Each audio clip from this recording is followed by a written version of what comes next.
Pernahkah Anda membaca sesuatu yang begitu kuat, begitu dalam, tapi penulisnya anonim? Nah, dalam Perjanjian Baru ada satu surat yang persis seperti itu.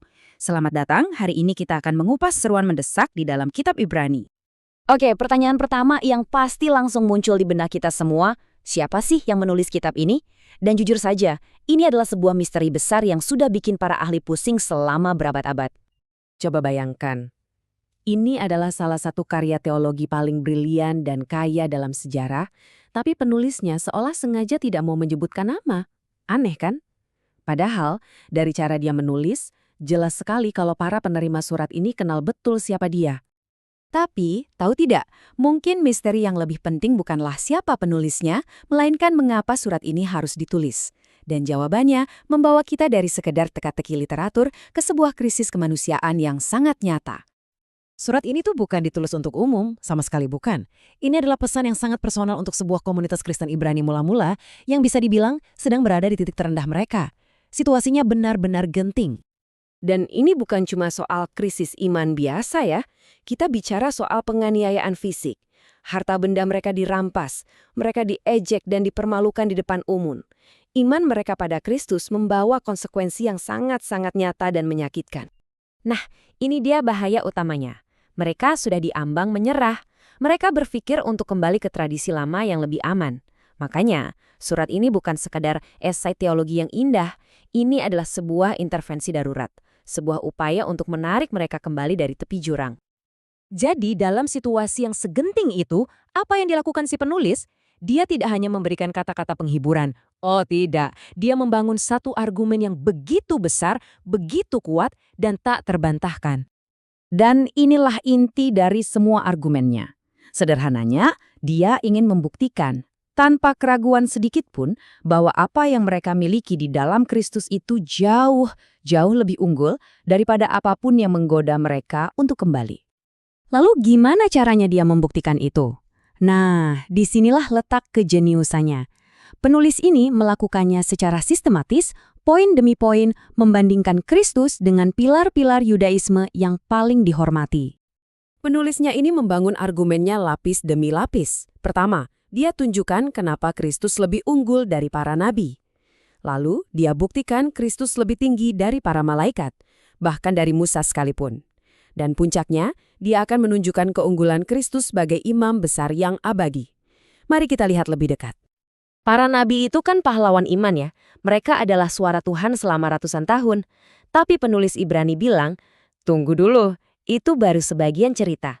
Para nabi memang penyampai pesan Tuhan, tapi Kristus, dia adalah pesan itu sendiri. Firman terakhir dan puncak dari semua wahyu Tuhan. Buat orang-orang di zaman itu, malaikat itu makhluk yang super dihormati, sangat berkuasa.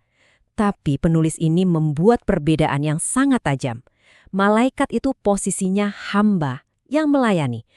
Sedangkan Kristus, dia adalah sang anak, pewaris segalanya, yang justru disembah oleh para malaikat itu sendiri. Beda level. Oke, sekarang kita masuk ke jantung argumennya, soal sistem keimaman. Sistem keimaman Lewi di Bait Suci, dengan semua kurbannya itu sifatnya sementara dan harus diulang terus-menerus. Nah, penulis Ibrani menawarkan sebuah realitas yang baru. Keimaman Kristus itu surgawi, permanen, dan kurbannya hanya satu kali, tapi sempurna dan berlaku untuk selamanya. Lalu, kok bisa Kristus menjadi kurban yang sebegitu unggulnya? Penulis menekankan sebuah kebenaran yang kelihatannya paradoks. Dia harus sepenuhnya Allah dan, pada saat yang sama, sepenuhnya manusia.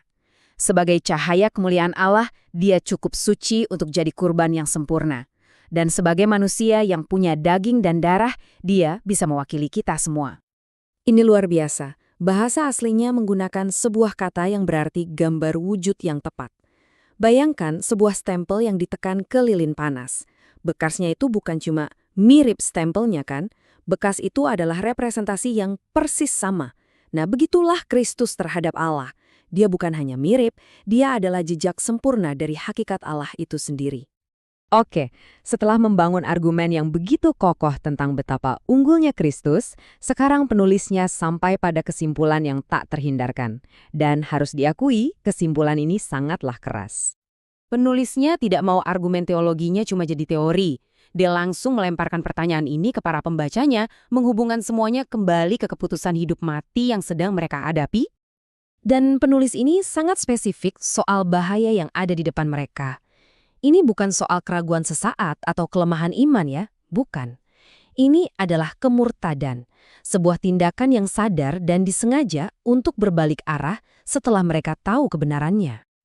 Dan inilah konsekuensinya, sebuah peringatan yang tidak bisa lebih jelas lagi.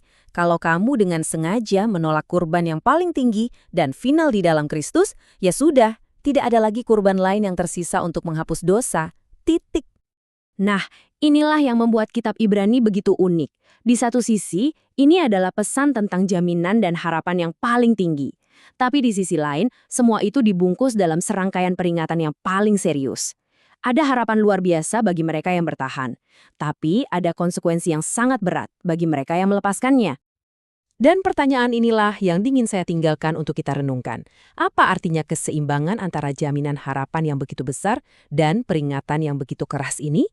Bagi cara kita memahami iman di zaman sekarang, sebuah pertanyaan yang lahir dari inti salah satu teks paling mendalam yang pernah ditulis.